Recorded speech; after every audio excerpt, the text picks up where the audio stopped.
December 1945. The war was over, but in the pine fields of Alabama, it hadn't quite ended yet. The town of Aliceville woke to the same rhythm. Freight trains groaning through red clay, sawdust in the air, the slow hum of a country trying to remember peace. Just outside the town, though, stood a camp ringed with barbed wire, its guard towers still manned. Inside, behind the fences, were men who had once worn the gray and green of the Wehrmacht. That winter, the guards began to hear strange sounds at night. Not the usual murmuring, not the clatter of tin cups or boots. This was sharper. Hammers, sawing, rhythmic thuds that echoed through the frost. Someone muttered, "They're tunneling." Another said, "Maybe a radio." But when the night fell silent, they heard singing, low, deliberate, in German. Captain Harold McKinney ordered a patrol to check Block D. The men expected trouble. They found something else entirely. Inside one of the dim barracks, 50 prisoners were working by lantern light. Planks lay scattered on the floor, nails glinting like tiny stars. A young man stood at the center, sleeves rolled up, guiding the others in a mix of German and hand gestures. They weren't digging a tunnel. They were building a church. The leader, Franz Kohler, had been a carpenter before the war, a corporal in the Afrika Korps before capture. His English was rough, but his purpose was clear. "We need place for thank," he said, tapping his chest, then pointing upward. Around him, men shaped scrap wood into beams, ammo crates into pews, sheet metal into a roof. The smell of pine and sweat filled the air. McKinney didn't know what to say. A church? Here? In a prison camp? He ordered them to stop until he cleared it with command. That night, though, from his quarters, he could hear the faint echo of a hymn. Something haunting, rising above the fences like a ghost. Over the next week, the work continued. The guards let them keep at it, curious more than suspicious now. Even the locals began to whisper about it. Some said it was a ruse, others that the prisoners were trying to summon spirits or hide contraband. The sheriff drove up one morning, demanded to see the structure, and left speechless. "They're building for God," he said quietly. The chapel grew from scrap and stubbornness. The walls were crooked, the nails rusted, but the shape was unmistakable. They fashioned a cross out of 2 planks and hung it with wire stripped from broken fences. Someone carved the words Zum Frieden, for peace, above the door. Every day, more prisoners joined. The rhythm of hammers blended with the wind, the clang of tools with the cry of crows overhead. Even the dogs stopped barking at night. When the guards walked their rounds, they found themselves slowing, listening to that strange, steady music of wood and faith. By mid-December, the chapel was nearly finished. One guard, Private Nolan, left a note in his logbook. "They sing at dusk. Don't understand the words, but I think I know what they mean." On December 16th, the Germans invited McKinney to look inside. He stepped into a room that smelled of sap and wax, of hands that had built something out of nothing.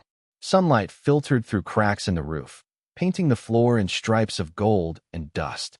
He saw men sitting quietly, heads bowed, and for the first time since the war began, he felt the kind of silence that heals. Kohler approached him, holding a rough piece of wood, small, smooth from sanding. "Gift," he said. McKinney turned it in his hands. "What is it?" The German smiled faintly. "Piece of peace." That night, frost gathered on the wire. Inside the chapel, candles flickered, and hymns drifted over the camp like a language older than any war. The guards paused to listen. The colonel from command arrived 2 days later, ready to shut the project down. He stepped inside, looked around at the crude benches, the cross, the faces turned toward him, and hesitated. "You can't allow this," he told McKinney. "They're prisoners, not parishioners." McKinney looked back at him. "Sir," he said, "maybe they're both." The colonel left without another word. On Christmas Eve, the church stood complete. The prisoners swept the floor with pine branches, hung garlands made of wire and paper, each strip bearing a name: mothers, brothers, friends buried far away. Someone had smuggled candles from town.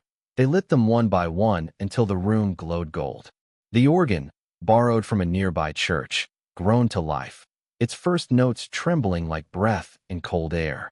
The men sang still knacked, and outside, beyond the fence, the guards quietly joined in English. For the first time since the guns went silent, enemies shared the same song. The hammers had stopped. The singing had begun. And when the guards looked through the doorway that night, they didn't see prisoners anymore. They saw men. Where are you watching from? Let me know in the comments below, and don't forget to subscribe to this channel. Private James Nolan wrote in his notebook that Sunday, "They sang hymns in a language I didn't understand, but I knew every word." The camp was unusually quiet that morning. Frost glazed the fence wire, and the pine trees beyond shimmered in the early sun. Inside the barbed walls, men gathered near the small wooden chapel they had built. Dozens of German prisoners, faces lean from labor, uniforms patched and faded. They lined up with an awkward kind of reverence, boots crunching on the frozen dirt. Some carried crude candles made from melted soap. Others held folded scraps of paper, prayers, maybe, or names they couldn't forget. The guards watched from the edge of the yard. They weren't sure what to expect. For months they had seen these men work with saws and hammers, murmuring in their guttural language. Now they stood shoulder to shoulder, silent. Then, from somewhere inside, came the first note of the organ, a slow, wavering chord that filled the air like breath on glass. No one had heard that sound in the camp before. The organ had been borrowed from a nearby church in Aliceville, a gift from the local pastor who said, "If they're building a house for God, he won't mind where the pipes come from." The instrument was old, its bellows torn, but when the first hymn began, Ein fest Berg ist unser Gott, the rough notes grew into something clear, strong, and achingly human. One by one, the guards stopped what they were doing. Some leaned against the fence, rifles slung over their shoulders. A few took off their caps. Private Nolan said later it was the first time he'd seen the camp breathe in rhythm. Even the flag above the gate hung still. The prisoners sang with eyes closed, their voices not triumphant but tired, like men remembering who they used to be before the world went mad. Among them stood Franz Kohler, the carpenter, his hands clasped tight, lips moving to words that had outlived empires. He wasn't praying for Germany or for victory, only for forgiveness. Inside the chapel, the air smelled of pine resin and candle smoke. Sunlight poured through the cracks, cutting the dust into ribbons. In the back row, one of the prisoners, a tall man with a scar across his cheek, held something wrapped in cloth. When he unfolded it, the guards glimpsed a tiny Bible with pages nearly gone to dust. He had carried it since Tunisia. Captain McKinney approached the doorway, hat in hand. He hesitated there, unsure if he was allowed to enter. No one invited him, but no one stopped him either. The guard beside him whispered, "Sir, they're praying." McKinney nodded. "So are we." The camp chaplain, Reverend Samuel Turner, arrived a few minutes later. He was a soft-spoken man from Ohio, barely 40, his uniform hanging loose on his frame. He had buried too many boys in Europe to believe easily in miracles. Yet when he stepped inside that chapel and saw the prisoners kneeling, something in him broke loose. He didn't speak their language, but he took off his cap, bowed his head, and knelt beside them. For a long moment, the room was still. No orders, no translations, just breath, wood creaking, and the whisper of men asking the same unseen presence for peace. Turner later wrote in his journal, "It was not worship in the usual sense. It was something else, something like remembering that we were all human again." When the hymn ended, no one moved. Then a prisoner began to hum another tune, quieter, slower. It took the guards a few seconds to recognize it, Silent Night. They'd heard it on radios, in churches, in their own homes before the draft notice came. And now it drifted through the camp in German. Still Nacht, Heilige Nacht. Without speaking, one of the Americans joined in, his rough voice carrying the English words, "Silent Night, Holy Night." Another followed, then another, until the two languages braided together like a single prayer. For a brief moment, the war that had divided continents seemed to dissolve into air. The song ended on a note that lingered longer than it should have. Outside, the guards exhaled as if waking from a dream. Inside, Kohler raised his head and looked at the faces watching him through the doorway. He didn't smile, didn't speak. He simply nodded, once, to the man holding the rifle. Later that evening, McKinney filed a report to headquarters. It was brief. German prisoners held religious service. No incidents. Recommend continued allowance. Morale improved. He didn't mention how his hands trembled when he wrote it. The next Sunday, something changed. A few guards walked inside the chapel before the service began. They didn't sit, didn't join the singing, but stood in the back, heads lowered. One placed a candle on the altar. No one knew his name. Word spread fast through the camp. The Germans began calling them Bruder, brothers. The barrier between the two sides wasn't gone, but it had cracked. There were still guards and prisoners, uniforms and wire, but something invisible had shifted. The men who had once fought each other now shared a fragile silence that felt like the first breath after drowning. That night, Reverend Turner wrote a letter to his wife. "They're still enemies by law, but not in spirit. I think peace might begin this way, not with a treaty, but with a song." The following morning, a German approached McKinney at roll call. His name was Weiss, a former lieutenant. He asked if the Americans might ever come pray with them again. McKinney didn't answer right away. He glanced toward the chapel, its roof patched with tin, its cross crooked against the winter sun, and said quietly, "Maybe next Sunday." But when that next Sunday came, what happened inside the chapel went far beyond prayer. Because one of the prisoners decided that faith meant crossing the fence. And that decision would change everything.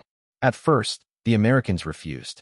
When the invitation came, handwritten in careful English, signed by several German prisoners, it felt like a test. "We invite the guards to pray with us," it read. Some of the men laughed. Others grew quiet. One sergeant said flatly, "We don't pray with Nazis." No one contradicted him. The next morning, Captain McKinney called a meeting in the mess hall. He laid the letter on the table, the paper still smelling faintly of smoke from the prisoners' stoves. "They're asking us to step inside their chapel," he said. "Voluntarily." Around the table, spoons stopped clinking. Someone muttered, "What do they want from us?" Another said, "It's a trick." McKinney didn't answer. He'd read the note a dozen times. The words were simple, unthreatening, almost humble. But he couldn't ignore the unease crawling under his skin. "We'll observe from the outside," he said at last. "No interaction. Just see what happens."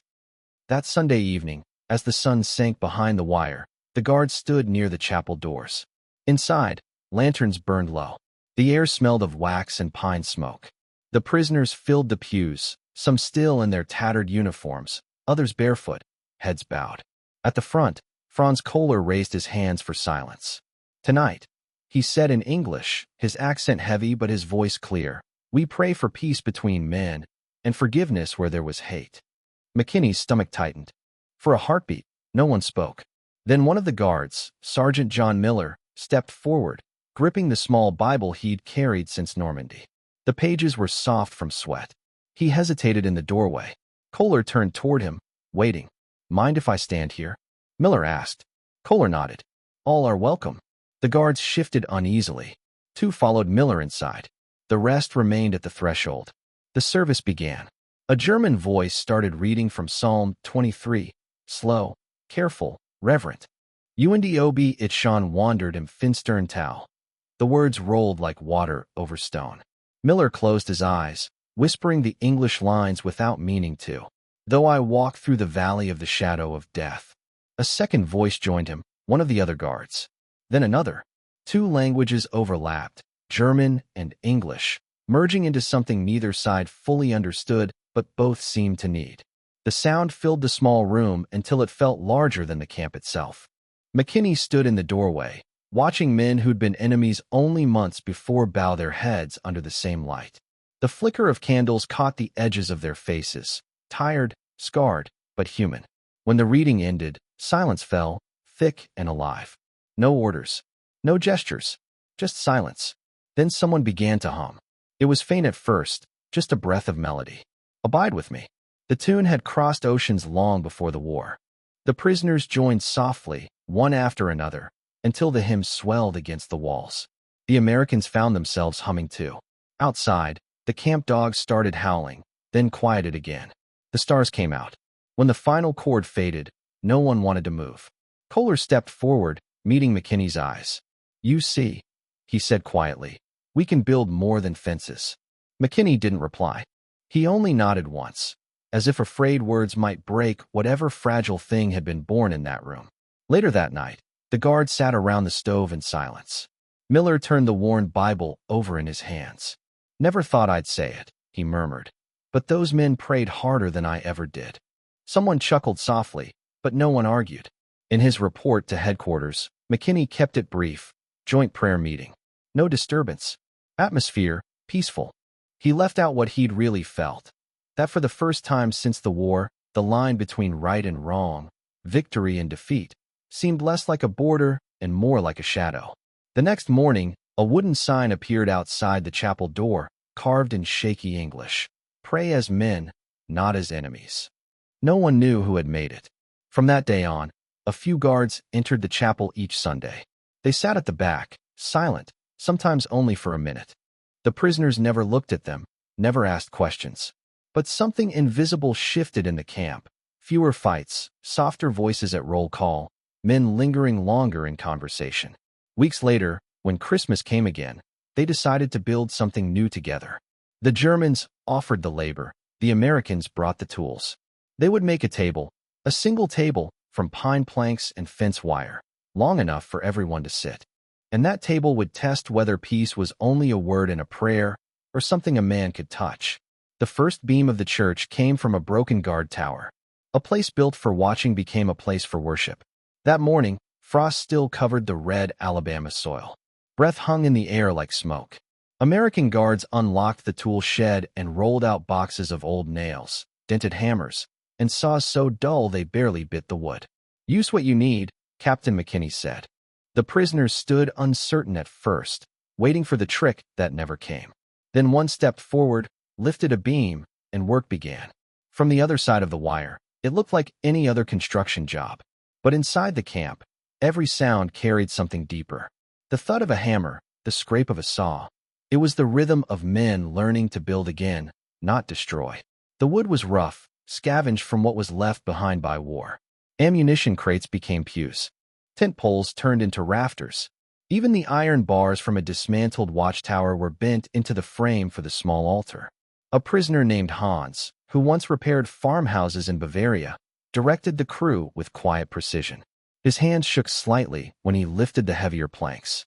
Sergeant John Miller watched him for a while, then called out, "You build fast, Hans. What were you before the war?" Hans looked up, wiping his forehead with his sleeve. "A carpenter," he said. Then, after a pause, he added with a faint, uncertain smile, "Like your Christ." The line broke the tension. Even Miller laughed, though softly. It was the first real laughter anyone had heard in the camp since spring. The chapel began to rise out of nothing. Each day, more men joined in, guards and prisoners side by side, passing tools, holding planks steady. They didn't speak much. They didn't need to. The language of work was enough. By noon, the camp smelled of sawdust and smoke instead of sweat and fear. When the wind picked up, the wood creaked like an old ship. From a distance, the chapel didn't look like much. Uneven walls, roof patched with tin, a crooked doorway. But for those who built it, it was more than a structure. It was proof that something could still grow in the ruins of obedience and hatred. One of the guards, Private Nolan, wrote in his journal, "We took apart the very towers that once watched them and gave the pieces back. Strange, but it feels right. Maybe fences can turn into something else." During breaks, men sat in the dirt, sharing coffee or swapping words they barely understood. "Schraub," a German would say, pointing to a screw. "Screw," the American replied, handing it over.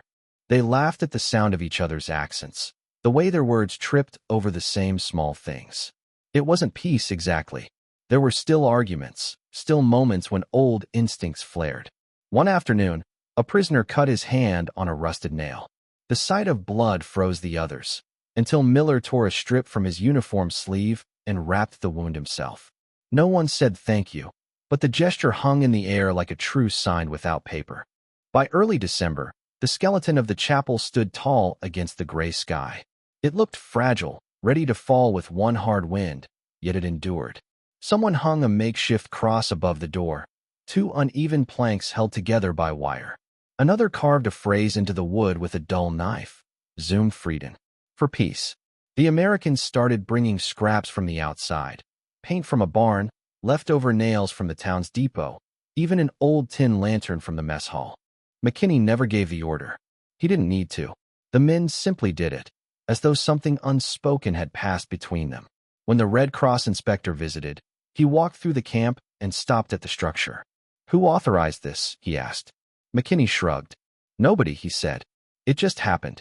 Inside, the prisoners were painting the walls with whitewash made from crushed limestone and water. The light caught the wet brushstrokes, making them shine like snow. Hans looked up as the inspector entered, unsure whether to salute or hide. The man only nodded. It's beautiful, he said, almost to himself. That night, Miller stayed behind after lights out, standing near the half-finished doorway. The air smelled of wood smoke and cold. He thought of France, of the wrecked churches he'd seen there, their bells shattered, roofs torn open to the rain. This one was different. It was small, quiet, built by men who should have hated each other, but didn't anymore. He reached up, touched the beam above the entrance. The wood was rough under his fingers, but warm from the day's work. Guess you made something good out of bad, Hans, he murmured. Hans, who was sitting nearby sharpening a chisel, looked up. Everyone can, he said, if someone lets him. In the following days, the chapel filled with life. They built benches from crate lids, shaped window frames from old tent supports. Someone even found a piece of colored glass from a broken bottle and set it into the wall so the sunlight painted the floor red each morning. It wasn't perfect, but nothing in war ever was. Word spread quickly among the prisoners. There was a place now, inside the wire, where the world felt whole again. And word spread beyond the camp, too. Farmers who passed by on their wagons slowed down to stare at the wooden spire rising above the fences. Some called it foolish. Others called it a miracle. One evening, after roll call, the Germans gathered inside, just to sit in silence. They didn't pray or sing. They only looked around at what they had made, the way children look at something they've built with their hands for the first time. But not everyone in Aliceville saw it that way. When the news reached headquarters, some officers didn't see beams and nails. They saw danger, disobedience, sympathy, and weakness. And soon, the order came down. An inspection team was coming to ask why American soldiers were building a church with their enemies. The work had created faith, but faith, in wartime, was never safe. When the rumors reached headquarters, the first telegram came stamped urgent. It read, "Reports indicate fraternization with enemy POWs. Clarify immediately." Captain McKinney was summoned to the administrative office outside the camp gates. The colonel from Birmingham waited behind a desk piled with files and ashtrays. "What the hell is going on down there, Captain?" he said, lighting another cigarette. "We're hearing our men are building a church with Germans." McKinney stood stiff, hands behind his back. "Sir, it's true, but it's not what it sounds like." The colonel exhaled a long ribbon of smoke. "Not what it sounds like. You're handing tools to men who shot at us. You're letting them sing hymns while we bury our own. Explain that." McKinney hesitated. He had rehearsed answers, but none seemed to fit. "Sir," he said quietly, "it's not politics. It's healing." The colonel's face hardened. "Healing is not in your orders, Captain. Discipline is." The meeting ended without a handshake. The colonel left him with a single warning. "If this becomes a story, you'll wish you'd stuck to guarding fences." By the time McKinney returned to the camp, word had spread. The guards sensed something had changed. The Germans kept working, but their songs had stopped. Even the air felt heavier. That evening, Hans approached McKinney at the gate.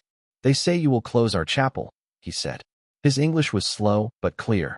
"If so, we understand. But please, let us finish the roof." McKinney looked at the man's hands, cracked, splintered, bandaged. They'd done more good here than most men did in war. "Keep working," he said. "I didn't hear any orders." The next morning, the tools were gone.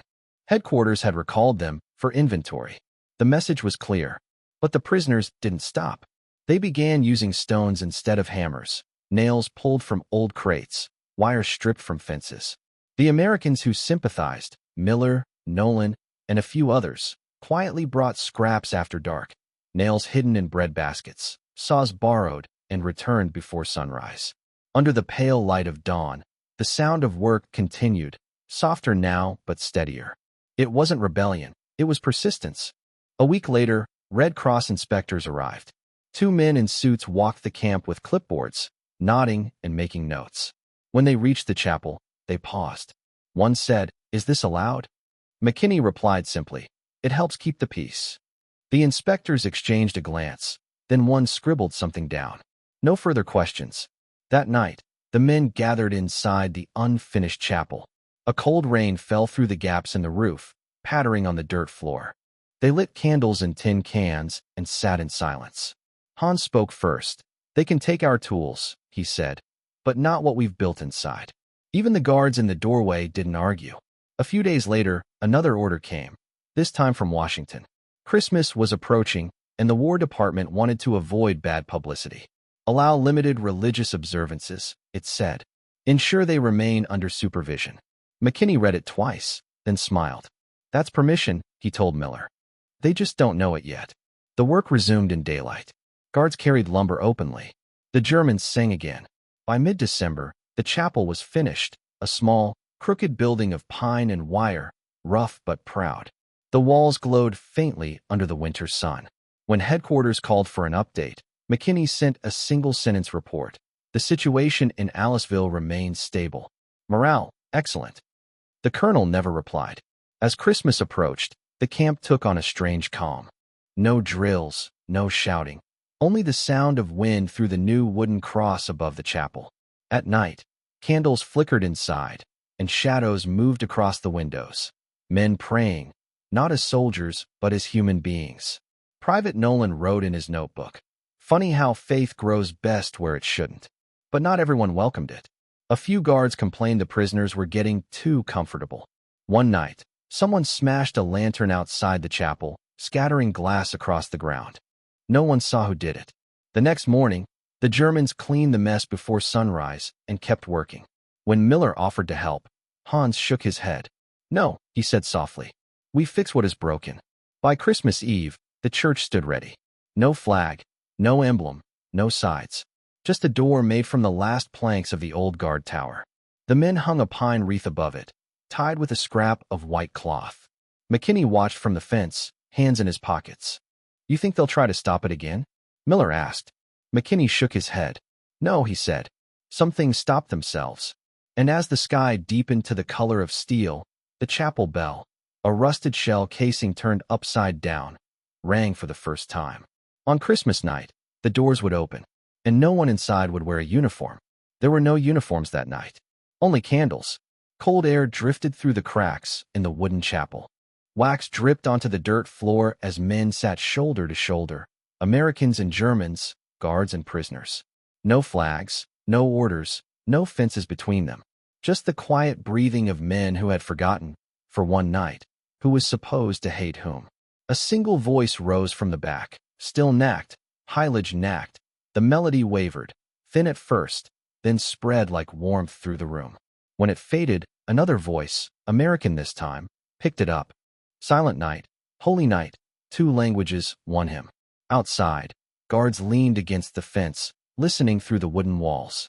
The sound drifted out into the Alabama darkness, across the wire, over the still fields. Someone later swore that even the dogs didn't bark that night. Chaplain Edwards stood by the altar. "This place," he said softly, "was built from broken wood and broken men. But look what they made whole." No applause, no response. Only the crackle of candles and the slow rhythm of breathing. Above the altar hung a cross made from the old gate beams, a loop of barbed wire still clinging to it. Someone had tied a strip of white cloth around the wire, a mark of peace, or maybe surrender. McKinney stood near the back, cap in his hands. He looked at the men, tired, silent, changed, and realized the war had ended here long before it ended anywhere else. Hans sat near the front, fingers clasped tight. His lips moved, not in prayer but gratitude. Beside him, Sergeant Miller stared at the flickering light and whispered, "We built something worth keeping." Hans nodded, eyes glistening. When the service ended, no one stood. They stayed in silence, unwilling to let the moment end. Outside, frost silvered the fences. The wind carried the faint sound of laughter. Low, shared, real. It came from both sides. Days later, the orders came. The camp was closing. The men would go home, to Alabama farms, to ruined German towns, but the chapel stayed. No one could bring themselves to tear it down. The wood was too rough, too honest. It had seen too much. Months passed. The fences were dismantled, the barracks burned for lumber, yet the small chapel remained. Local families began leaving candles there each December. They said the air inside felt different, still, heavy, alive. A 1946 Red Cross report mentioned Aliceville in one dry line. Unusual degree of cooperation between guards and POWs. Moral conditions excellent. Nothing more. No mention of the singing, the candles, or the night without uniforms. But the men who'd been there never forgot. Years later, Miller wrote to Hans, "I still remember that night. Not the war, not the wire. Just the light." Hans replied simply, "It was the first time I prayed and didn't ask for victory." They never met again. But every Christmas, both lit a single candle at midnight. Each remembered the same hymn, the same silence, the same fragile peace. Because war doesn't end when guns fall silent. It ends when men stop seeing each other as enemies. And in that small wooden chapel in Alabama, built from scraps, guarded by faith, the war ended quietly for everyone inside.